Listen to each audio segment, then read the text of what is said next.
Good evening and welcome to the digital video bulletin of datelinegujaratnews.com. I am HimanshuBhayani. You can visit our website datelinegujaratnews.com, which is our URL. You can go over there, read the newsletter of the day, which has the links of the news and the bulleted newswire kind of news mentions.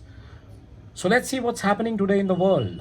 The world is buzzing, the world media is buzzing with the headlines basically of Chinese President Xi Jinping meeting the Russian President Vladimir Putin, and the kind of exchanges they had for bringing a peace plan in the Ukraine-Russia war, and what else can be done in terms of exploring the commercial relationship between the two nations, where a lot of opinion pieces are being written across in the Western media as to how China will emerge as one of the largest oil, gas, energy consumer or customer for Russia.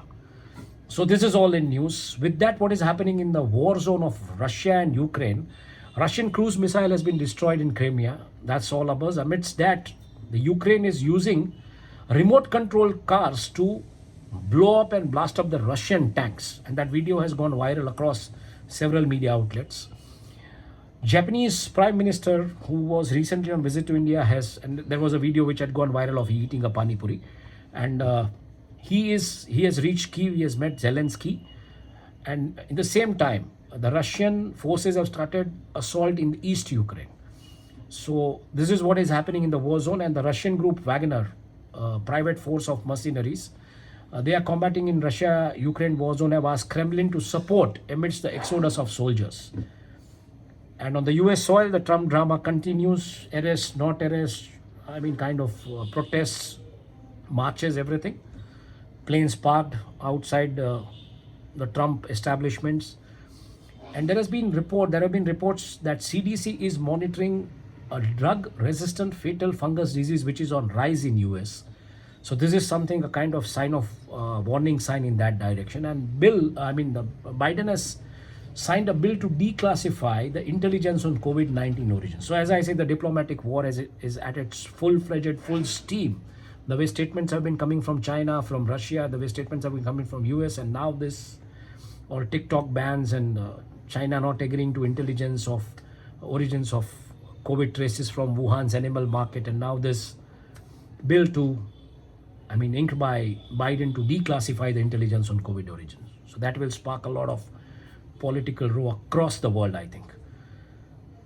The World Happiness Index is out, and the people in Finland are the happiest of the lot. If you want to understand why they're the happiest of the lot, go on datelinegujaratnews.com, click the link and read that. What else is happening in the Asian continent? The Asian continent, earthquake across Central Asian geography, mainly across India, Pakistan and Afghanistan. The countries which are there on the frequent tectonic shift in the Hindu Kush mountain range, Hindu Kush Himalayan mountain range. So that's the news coming from there. Whereas the news from the Korean peninsula is that North Korea is holding drills simulating tactical nuke strikes. And South Korea and US air chiefs have discussed regional security, whereas South Korea has conducted a major drill in Yellow Sea, a Navy drill. This drill was basically to honor the fallen troops in Yellow Sea, but they have conducted this major drill. And apart from that, South Korea seeks to block North Korea from acquiring satellite-related materials. So that's the buzz amidst the Asian peninsula of Korea. And apart from that, IMF comes to rescue the debt-trapped Sri Lanka. They have declared a kind of 4 billion economic rescue bailout package for them. And Google, meanwhile, has suspended the Chinese shopping app over security concerns. This is mainly from Asia. And what's happening in the Middle East? The Middle East media is largely kind of the news splash which is there about the beginning of Ramadan, the month of Ramadan, because it's Gulf Peninsula dominated by the Islam followers, and that's the news over there. Apart from that, how Russia overtakes Saudi Arabia in terms of being the largest oil supplier to China, the way I say it. That is also a kind of opinion pieces which are making round in the Middle East media, and that's worth reading. Arab Forum is getting organized on water security because Gulf is a peninsula. It's a mix of desert and seawater, and that's where the drinking water crisis also is one big issue, and that's how the Arabs try to kind of find solution for their water security. The Public Transport Authority in Saudi Arabia has issued warning for taxis bearing private number plates, and they said if they are bearing private number plates, that would be a kind of traffic violation, which even happens in India. A lot of private number plates run as taxis. Gas stations across Lebanon are considering to closure as calls for pricing and payment formula is in US dollars. That intensifies and amidst the volatile exchange rates, and mainly even the move aims to address fluctuating gas prices that have been causing uncertainty and instability in the market. So there we want some fixed pricing, let it be in US dollars, but we want some fixed pricing in terms of selling and making payments for both the commodities. In the business news developments, what's happening is that Oman Infra Fund has raised 1 billion for several deals in infrastructure area. Today's news, if you see, there is a lot of thrust on infrastructure. So it's just not that India is doing something in infrastructure area, but across the world, the way we travel across the world, a lot of shift is happening in infrastructure. So I think there is a thrust, mainly with the kind of focus from the World Bank or the International Monetary Fund, that infrastructure issues need to be addressed across the world. And that's how it is. While we move towards the African landscape, the news headlines were largely dominated by the event of protests in South Africa, where they were demanding the resignation from the president, and the call of shutdown, nationwide shutdown, was given by EFF, the labor group. African nations are equally considering a fantastic option of debt for climate swap, a kind of climate swap which has come, the climate change which has come, the unseasonal rains, farmers losing the money, they're not getting their produces rightly. So in that area, Africa says that we want a debt to address these issues. I think this is something which is very novel and a kind of side effect of climate change, a financial side effect of climate change. As far as Uganda goes, their parliament is going to debate the controversial anti-homosexuality bill and the law, basically, what is even being discussed a lot in India, which is in the court of law. And Malawi's broadcasting regulator, they have decided to take off air the broadcasters because most of the broadcasters have failed to pay the money, the fee, basically the license fee. So this is happening in the area of broadcasting, because even broadcasting business is now a little bit not viable, the way social media is taken up, with the way the digital platforms have taken up. Ghana strengthens its ties with US, as well as with India. And while it strengthens its ties with US has committed a $5 million partnership for 5 years, where they will infuse these funds to the Ghana government to take care of their healthcare infra and to improve their healthcare infra.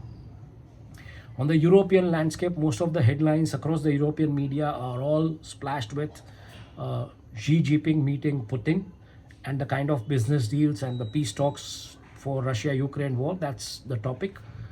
But apart from that, a shocking statement has come from the Renault CEO, where he has said that car engines are dying, the future is electric. Now, how this will pan out, how this will make impact on the oil prices, how it will make impact on the rare earth mining metal companies, that's to be seen. And equally, there have been stern warnings from the hydrocarbon sector experts who have said that Europe is heading to huge excess LNG import capacity. What will you do of this huge excess LNG import? So that's a kind of warning alarms which have been raised by the hydrocarbon sector experts. As far as the news headlines on the American subcontinent goes, the Trump drama continues, but the news from Canada, bad news comes from Canada, is that Ottawa Magazine will be ceasing its publication from May. We saw yesterday that 52 years old publication in New Caledonia that ceased publication, and now it's the news coming of Ottawa Magazine that's going to cease its publication from May because these models are now not viable. Canadian lawmaker Jagmeet Singh's Twitter handle has been blocked in India, wide carpet ban across social media handles for pro-Khalistani supporters. And Jagmeet Singh was largely, his views were pro-Khalistani. This follows the arrest of Amrutpal Singh, who heads Waris Punjab, their group which is having a pro-Khalistani affiliation. So this is the activity and this is the news mainly in the Canadian media as well as in the Indian media also. There has been a report that half of the Canadians are not doing financially well.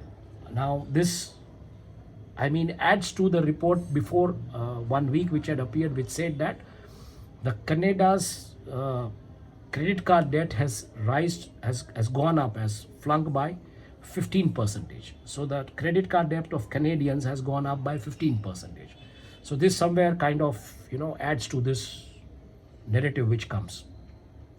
Amidst this, Canada has issued record 7,000 invitees in a single express entry draw in 2023.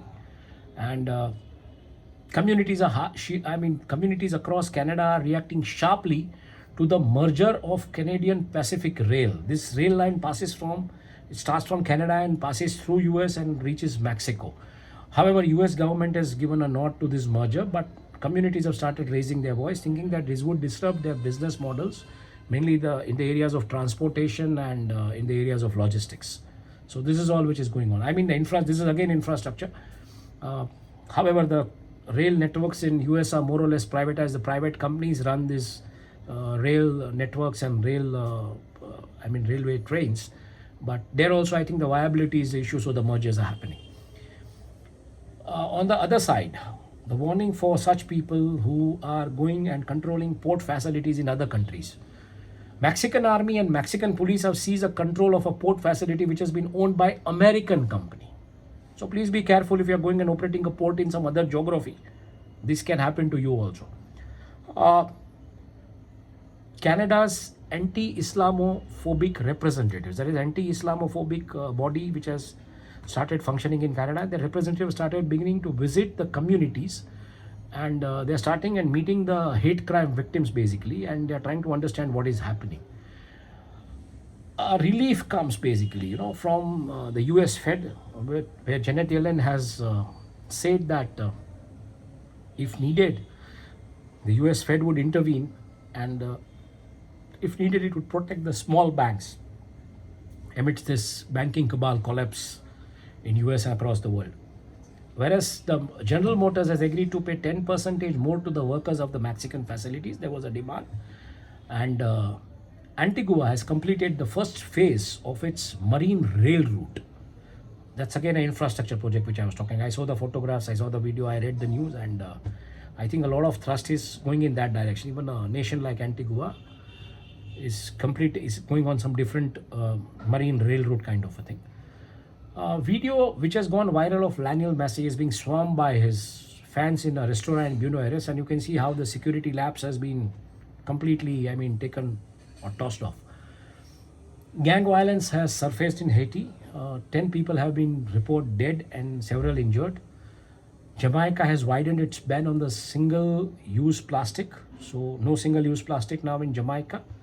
And Brazil's oil production data for the month of January is quite encouraging. Despite what all happened in Brazil, the political turmoil, Bolsonaro events, a lot of activism, a lot of protests, amidst this, the oil production data is quite encouraging. So that these are called the backbones of an economy. There has been a news from the Colombian Armed Forces. A massive departure of high-ranking officers has been reported, and this departure is mainly because of concerns related to security and some corruption charges. So it's kind of area which is of concern, especially in Colombia, which is a kind of a paradise for the drug cartels. What else is happening in Ecuador? In Ecuador, TV stations and journalists have received explosive fitted envelopes. One such envelope exploded, one person has been injured. But this is a very bad sign as far as journalists are targeted across the world. So this is all mainly in the American subcontinent, across US, Canada, Mexico, Caribbean islands, and Latin American countries. What's happening in Australia? 116 new coal, oil and gas projects, which equate to almost 215 new coal stations. That has been revealed in an expert study.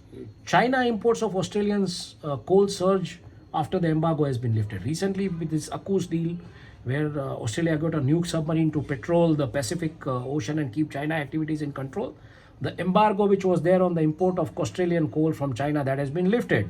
So a kind of wheeling dealing has happened, and things have started moving. Who will benefit in India? Somebody who owns coal mines in Australia. So keep eye on the share prices of that company. In which ways, let's move ahead.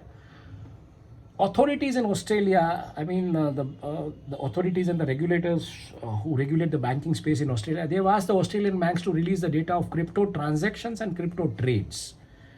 Equally, there has been a lot of commentary in the Australian media, mainly in the I mean the Pacific Island media, that will Australia's rate tightening cycle go for a toss, because the way banking cabal collapse has been reported across, the way interest rates were rising now, is it so that Australia will have to reverse those rates and go for the lower interest rate regime?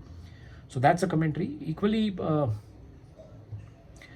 Pacific leaders are aligning on one particular idea of call for European Union style free movement, like a Schengen visa. You move across Portugal, Spain, Greece, all these countries. So in the same manner, a kind of European Union style free movement across Pacifics. That's Guam, Solomon Islands, Fiji, New Zealand, Australia, everywhere. Moody's has affirmed a kind of, it has affirmed a rating and has revised the outlook to stable for Guam International Airport Authority. Matlab, they are fit to do business. That's larger tone.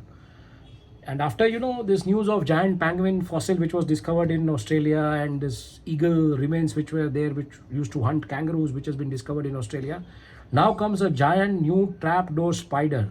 It even bites. It's so huge. I mean, I saw the photograph, and spider bites are quite venomous and poisonous. So yeah, this spider bites and it's huge. And this has been discovered in Australian jungles. Now, what is happening in South Wales region? Again, an infrastructure sector news. Australia is cutting its high-speed rail plans, reverse to India. India is doing something different. High-speed Vande Bharat Expresses, 200 new such trains to come out from the Tata stable. But Australia is going in a little different direction. They are, curtailing their high-speed rail plans. And one part of New Zealanders residing on a particular area, they fear that if this road, the road which is connecting them, that's again infrastructure. There has been some issues on that road. It has been cut off, and if they say this is not repaired well in time, that particular area will become an island. And some 4 shops in Auckland in New Zealand were vandalized back to back in a crime spree, and New Zealand faces the deadline to cut the car travel by 20%. Most of the carbon emission is happening because of the car travel in New Zealand. So the government decided to cut this car travel by 20%, but they do not have the solution. I think Delhi has the right solution, odds and evens. Let New Zealanders also go for that.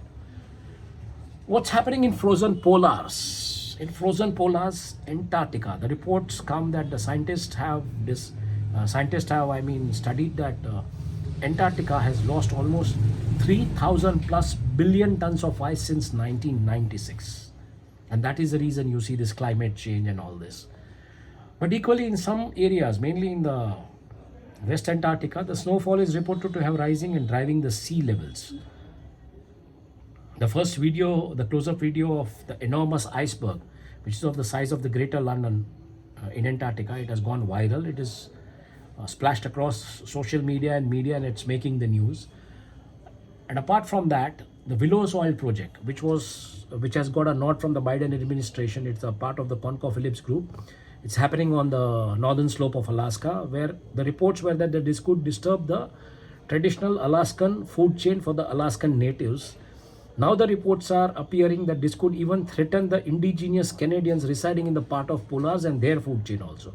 So there have been so many litigations which have come against this project and the nod. But this is the news making mainly in the polar region media.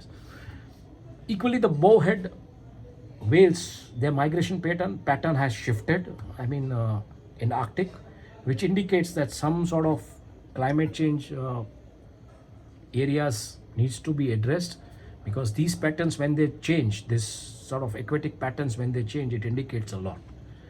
And there have been reports that if Arctic shipping requires a large scale of dredging, if you are going to increase the shipping in Arctic, the way Russia has gone and set up the territories, they have started the oil exploration, the way this ConocoPhillips Willow project is coming from US, if these things happen, this could impact basically the environment.